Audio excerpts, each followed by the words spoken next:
आज की क्लास में हम लोग पढ़ेंगे cell cycle. Cell cycle basically क्या है? कोई भी सेल जब बॉर्न होती है उसके बाद वो ग्रो करेगी, वो अपनी एक्टिविटीज करेगी और फिर फाइनली वो डिवाइड होके नई सेल्स बनाएगी। तो ये जितने भी इवेंट्स हैं एक किसी सेल की लाइफ में, जैसे किसी भी एनिमल की, प्लांट की एक लाइफ साइकिल होती है। जैसे कोई एनिमल है या हम अपना ह्यूमन को ही लेके चलें कि बॉर्न होगा, फिर चाइल्डहुड होगा, फिर एडल्टहुड होगा, मैच्योर होगा, है ना, और फिर अपनी फैमिली बढ़ाएगा, अपने नंबर बढ़ाएगा, अपने जैसे ऑफिस स्प्रिंग्स बनाएगा। वैसे ही अगर हम समझें तो एक सेल के अंदर भी इसी तरह की लाइफ स्टेजेस हैं जिनको हमने दो तरीके से नाम दिया हुआ है, दो पार्ट्स में डिवाइड किया हुआ है। एक होता है इंटरफेज और एक होता है डिवीजन फेज। तो अगर मैं एक डायग्राम से आपको समझाऊं तो किसी भी सेल की लाइफ में दो फेजेस हैं इंपॉर्टेंट, एम फेज और इंटरफेज। एम फेज को हम बोलते हैं डिवीजन फेज और इंटरफेज को हम बोलते हैं रेस्ट फेज। ये फेजेस हैं क्या, ये क्यों ये इवेंट हो क्यों रहे हैं इस सेल की लाइफ में, इसके लिए सबसे पहले हमें ये समझना जरूरी है कि हमारी बॉडी में कितने तरीके की सेल्स हैं और उनको ये डिवीजन की रिक्वायरमेंट क्यों है, क्यों डिवाइड होना है। और इस डिवीजन को मैंने यहाँ पे लिखा हुआ है एम फेज। एम फेज क्यों कहते हैं? एम फेज हम इसे इसलिए कहते हैं क्योंकि ये डिवीजन दो तरीके का होता है। एक होता है माइटोसिस सेल डिवीजन और एक है मियोसिस सेल डिवीजन। तो क्या ये दोनों सेल डिवीजन एक ही तरीके के होते हैं और ये क्या सारी सेल्स में सेम होंगे, या अगर ये दोनों अलग अलग तरीके के सेल डिवीजन हैं तो क्या ये अलग अलग तरीके की सेल्स में होंगे? तो इसके लिए हमें ये पता होना चाहिए कि हमारी जो बॉडी में दो तरीके की सेल्स होती हैं, एक होती है सोमैटिक सेल्स और एक होती है जर्म सेल्स। ठीक है, तो ये सोमैटिक सेल्स क्या है? ये हमारे सारे बॉडी ऑर्गन्स को बनाती हैं। जितने भी हमारी बॉडी में इंटरनल ऑर्गन्स हैं वो सारे ऑर्गन्स इन सोमैटिक सेल्स से ही बनते हैं। और जो हमारी रिप्रोडक्टिव सेल्स हैं, रिप्रोडक्टिव सेल्स मींस गैमीट्स, जो जाइगोट बनाने में यानी कि नई ऑफस्प्रिंग्स बनाने में हेल्प करेंगे, उनको हम बोलते हैं जर्म सेल्स। तो इन दोनों में डिफरेंस क्या है और इन दोनों में ये अलग अलग तरीके का डिवीजन क्यों है? सोमैटिक सेल्स में कौन सा सेल डिवीजन होगा और जर्म सेल्स में कौन सा सेल डिवीजन होगा? ठीक है, और इन सेल डिवीजन के साथ साथ ये इंटरफेज क्या है? तो जब हमारी सेल डिवाइड होगी एम फेज में तो एक नई सेल बनेगी जो जीवन फेज में जाएगी। ठीक है, ये इंटरफेज को हमने डिवाइड किया गया है जीवन फेज, एस फेज और G2 फेज। इसे मैं एक्सप्लेन करूंगी अभी, पहले इसको समझो बस कि कोई भी सेल है वो यहाँ पे बॉर्न हुई, मान लो ये एक सेल है, इससे ये दो सेल बन गए। ठीक है, माइटोसिस सेल डिवीजन में एक सेल से दो सेल बनते हैं और मियोसिस सेल डिवीजन में एक सेल से चार सेल्स बनते हैं। कैसे बनेंगे वो हम पढ़ेंगे आगे, एक बार थोड़ा समराइज कर लेते हैं पहले। तो जब भी इस तरीके से नई सेल बनेगी एम्स डिवीजन फेज में, तो ये सेल कहाँ एंटर करेगी? जीवन फेज में। अब जीवन फेज में एंटर करके क्या करेगी? वो अपने आप को प्रिपेयर करती है इस इंटरफेज में नेक्स्ट अपने लाइफ फेज डिवीजन फेज में दोबारा एंटर करने के लिए। तो वो अपने अमाउंट को डबल करती है, अपनी चीजों को डबल करती है, प्रोटीन बनाती है, राइबोसोम बनाएगी, है ना, आरएनए बनाएगी, डीएनए बनाएगी, सेंट्रियोल्स बनाएंगे। ये सब हमने जब हमने सेल ऑर्गेनेलीज पढ़े थे, नाम हमने सब पढ़े थे वहां पे। तो जीवन फेज में पहले इसने एंटर किया, फिर ये एस फेज में जाएगी, एस से G2 फेज में जाएगी और जब अपने सारी चीजों को डबल कर लेगी, डुप्लीकेट कर लेगी, फिर वापस ये एम फेज यानी डिवीजन फेज में एंटर कर जाएगी टू मल्टीप्लाई इट्स नंबर, यानी कि फिर से एक सेल से दो सेल या एक सेल से चार सेल्स बनाने के लिए। तो अब ये सेल्स वापस ये जितने भी फेजेस हुए इनमें क्यों एंटर करती है और किस तरीके से ये इसका लाइफ साइकिल चलता है, इसमें ये क्या क्या फेजेस है, इन फेज में होगा क्या, जीवन में क्या होगा, एस में क्या होगा, G2 में क्या होगा, है ना। तो इसको वापस से यहाँ से समझिए कि जो सोमैटिक सेल्स हैं इनमें हमेशा, सोमैटिक सेल्स में हमेशा माइटोसिस टाइप का सेल डिवीजन होता है, ठीक है। और जो जर्म सेल्स हैं इनमें हमेशा मियोसिस टाइप का सेल डिवीजन होता है। इन दोनों में डिफरेंस ये है कि माइटोसिस सेल डिवीजन में जो नंबर ऑफ क्रोमोसोम्स होते हैं वो हमेशा उतने ही रहते हैं डॉटर सेल्स में जितने किसी पेरेंट में होते हैं। लाइक हमारे ह्यूमन में आप सबको अब तक पता होगा, you are in 11th class now, कि नंबर ऑफ क्रोमोसोम्स कितने होते हैं, 23 पेयर। तो अगर जिस सेल को डिवाइड होना है उस सेल में 23 पेयर ऑफ क्रोमोसोम है, तो जब उसकी डॉटर सेल्स बनेंगी तो उनमें भी सेम अमाउंट ऑफ क्रोमोसोम्स जाना चाहिए, 23 pair 23 pair. Okay, so mitosis का यही फीचर है, माइटोसिस सेल डिवीजन का, कि number of chromosome will remain the same in daughter cell as in the parent cell. But meiosis cell division में क्या होता है, मियोसिस सेल डिवीजन में क्योंकि ये जर्म सेल्स में यानी रिप्रोडक्टिव सेल्स में होता है तो यहाँ पे नंबर ऑफ क्रोमोसोम्स आधे रह जाते हैं। तो अगर पेरेंट सेल में, ये है पेरेंट सेल और ये है डॉटर सेल्स,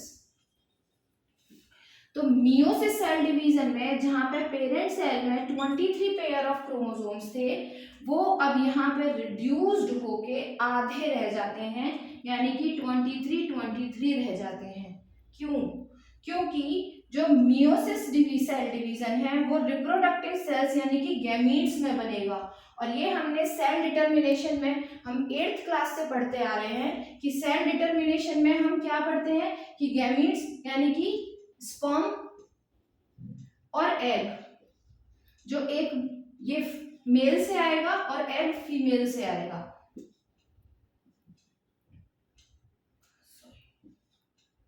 ठीक है, तो जब ये फ्यूज होंगे फर्टिलाइजेशन की प्रोसेस में तो यहाँ पर स्पर्म में अगर ये 23 क्रोमोसोम है और एग में भी 23 क्रोमोसोम है तो जब जाइगोट बनेगा तो ये दोनों नंबर ऑफ क्रोमोसोम फ्यूज होके वापस से 23 पेयर क्रोमोसोम बना लेंगे, जो कि एक्चुअली में ह्यूमन का नंबर ऑफ क्रोमोसोम है। लेकिन अगर ये मियोसिस सेल डिवीजन में यानी कि गैमीट्स में रिड्यूस्ड यानी हाफ नहीं होगा और ये पूरे 23 पेयर गैमीट्स में चले जाएंगे तो जब गैमीट्स फ्यूज होंगे तो वो 46 पेयर ऑफ क्रोमोसोम बन जाएगा जाइगोट में, जो कि ह्यूमन का जो है क्रोमोसोम नंबर नहीं है। इसलिए ये रिक्वायरमेंट है गैमीट्स की कि number of chromosome should be half तो ऑफ द पेरेंट सेल। तो पेरेंट सेल से हाफ हो जाएंगे क्रोमोसोम नंबर और उसके बाद इसमें एक और मियोसिस सेल डिवीजन होगा जिसको हम माइटोसिस डिवीजन बोलते हैं या फिर meiosis first and meiosis second division, जहां पर दो दो डॉटर सेल्स और बनेंगी जिनमें सेम नंबर ऑफ क्रोमोसोम यानी कि 23 ही रहेगा। तो यहाँ पे नंबर ऑफ डॉटर सेल्स हो गए 4 और यहाँ पे नंबर ऑफ डॉटर सेल्स हो गए 2 माइटोसिस में। तो अब ये एक चीज हमें यहाँ नोट करनी चाहिए कि अगर मेरे पास 23 पेयर ऑफ क्रोमोसोम्स थे जो रिड्यूस होके हाफ रह गए यहाँ पे 23 क्योंकि 2 डॉटर सेल्स में बांट दिए, लेकिन सोमैटिक सेल्स में जहां पे माइटोसिस सेल डिवीजन होता है जहां पर जब 23 पेयर क्रोमोसोम ही थे और उसके भी 2 डॉटर सेल्स बनी तो यहाँ पे भी तो इनको आधा आधा समान गया ना, तो यहाँ पे भी तो 23 जाने चाहिए। ये सेम अमाउंट कैसे वो डिवाइड कर सकते हैं? 23 पेयर क्रोमोसोम अगर आपके पास है तो अगर 2 डॉटर सेल्स में डिवाइड करोगे तो कैसे डिवाइड करोगे? आधा आधा ही तो दोगे, लेकिन यहाँ तो आप पूरा पूरा दे रहे हो यानी कि आपके पास डबल होगा सामान तभी तो आप दे रहे हो। तो ये सामान को डबल करने के लिए सेल जो है क्या करती है, एस फेज में जाती है और एस फेज में अपने डीएनए के अमाउंट को डबल करती है, डीएनए सिंथेसिस करती है। तो जो सेल डिवीजन के लिए अपने आप को प्रिपेयर करेगी वो सेल एस फेज में एंटर करेगी और एस फेज में डीएनए को डबल करेगी, डीएनए का अमाउंट डबल करेगी। ठीक है। तो अब यहाँ पे एक क्वेश्चन बनता है कि अगर यहाँ पर सेल अपने डीएनए के अमाउंट को डबल करने के लिए एस फेज में एंटर कर रही है, तो क्या अब यहाँ पर क्रोमोसोम के नंबर 23 की जगह 46 हो जाएंगे? अगर यहाँ पे 23 पेयर है तो क्या यहाँ पे 46 पेयर हो जाएगा, जो बाद में वो डिवाइड होके 23 पेयर देगा? नहीं। क्यों? क्योंकि आपने अगर ध्यान हो तो क्रोमोसोम का जो स्ट्रक्चर होता है वो इस तरीके से होता है, ठीक है, जिसमें ये बीच वाला पार्ट है सेंट्रोमियर। और ये आपको बिल्कुल याद रखना है कि एक क्रोमोसोम में एक ही सेंट्रोमियर होता है।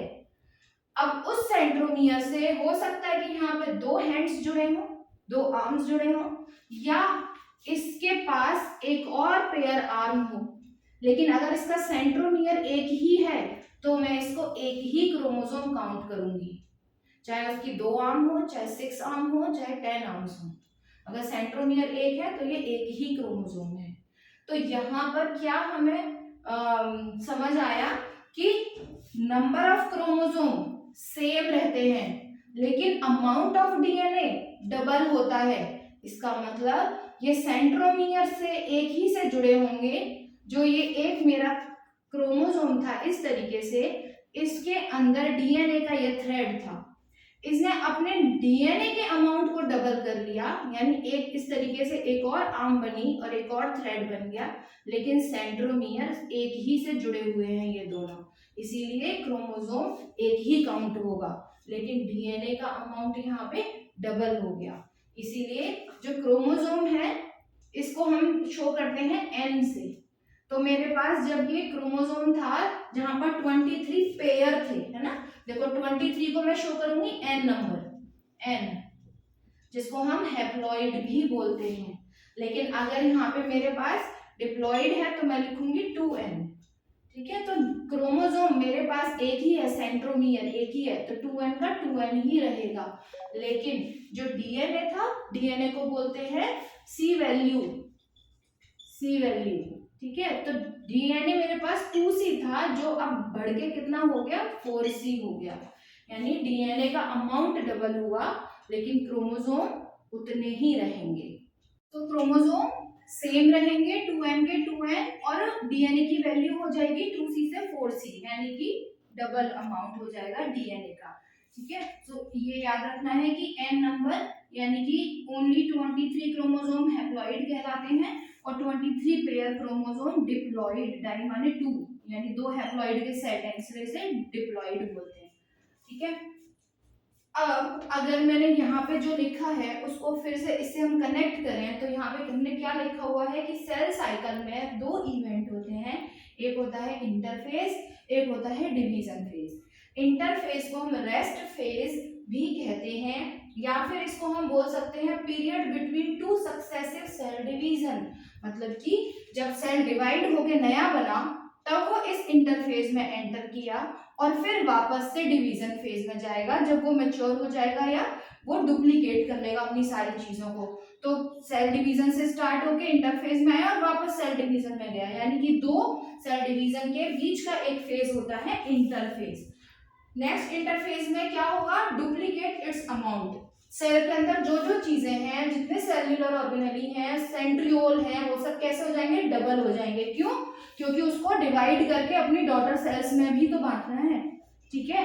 और cell prepares itself for cell division, यानी इंटरफेज में सेल क्या कर रही है, अपने आप को प्रिपेयर कर रही है डिवीजन के लिए, क्योंकि उसके पास जो भी चीजें हैं वो उसको दोनों सेल्स में, अपनी दोनों डॉटर सेल्स में इक्वली डिवाइड करनी है। नेक्स्ट है replicates it's DNA, DNA replicate करना है ना। तो डीएनए रेप्लिकेशन कहाँ होता है, यानी कि डीएनए की सिंथेसिस कहाँ होती है, एस फेज में, याद रखना है। इसमें क्वेश्चन बनते हैं, आपको पूछ सकते हैं कि जो है कार्डियक सेल्स हैं या आपकी मसल सेल्स हैं, किसी का भी नाम लेके, एक्चुअली में तो सेल का एक कॉमन कैरेक्टर है कि सेल के अंदर जो डीएनए है वो कहाँ पे डबल होगा, एस फेज में। लेकिन कुछ सेल्स ऐसी भी होती हैं जो अपने पूरे लाइफ टाइम में डिवाइड ही नहीं होती हैं, वो सेल डिवीजन करती ही नहीं है। जैसे एक एग्जांपल है आरबीसी, ठीक है, आरबीसी यानी रेड ब्लड सेल्स। अब पूछा जाएगा आपसे एक क्वेश्चन कि आरबीसी में डीएनए सिंथेसिस कहाँ होगी बताओ। तो आपको ये पता है कि डीएनए की सिंथेसिस यानी डीएनए का अमाउंट डबल कहाँ होता है, एस फेज में। तो सिंपल आंसर है एस फेज, बट यहाँ पे एस फेज गलत आंसर होगा आरबीसी के लिए। क्यों? क्योंकि आरबीसी में न्यूक्लियस नहीं है ह्यूमंस में।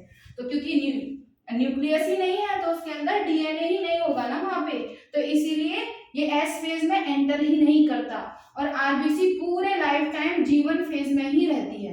तो कुछ ऐसी सेल्स जिनको सेल डिवीजन करना ही नहीं है तो उन्हें अपना अमाउंट डबल करने की भी जरूरत नहीं है, इसीलिए वो हमेशा जीवन फेज में ही रहती हैं।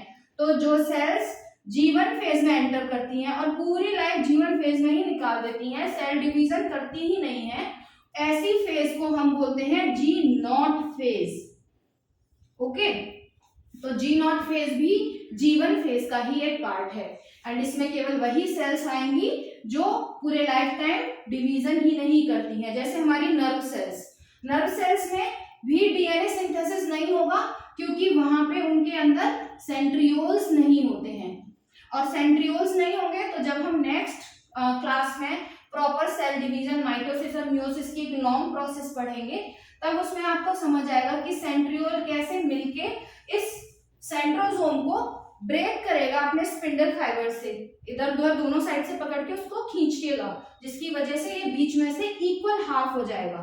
तो ये सेंट्रियोल कराते हैं, लेकिन वो तो है ही नहीं किसमें, नर्व सेल्स में, यानी कि न्यूरॉन्स में। इसीलिए न्यूरॉन्स भी हमेशा जी नॉट फेज में ही रहेंगे। ठीक है, तो ये हमने इंटरफेस को डिवाइड कर दिया G1 फेज, S फेज और G2 फेज में। तो जब नई सेल डिवाइड होकर G1 फेज में एंटर करती है, G1 फेज में वो अपनी सारी एक्टिविटी करेगी, अपनी ग्रोथ करेगी।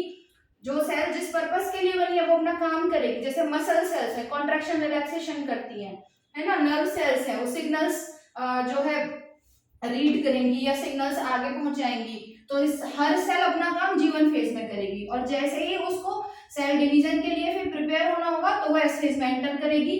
और जिन सेल्स को सेल डिवीजन नहीं करना है वो जीवन फेज में ही अपना पूरा लाइफ निकाल देते हैं, और ऐसी फेज को फिर हम जी नॉट फेज कहते हैं। एस फेज में जाएंगे, एस फेज से G2 फेज में, G2 फेज में क्या करेंगे, आरएनए और प्रोटीन का फॉर्मेशन होगा, और उसके बाद वापस से एम फेज में डिवीजन के लिए चले जाएंगे, जहां पर माइटोसिस और मियोसिस टाइप के डिवीजन होंगे अकॉर्डिंग टू सेल्स की सोमेटिक सेल है या जर्म सेल्स है। ठीक है, तो आज हमने पूरा सेल साइकिल समझा।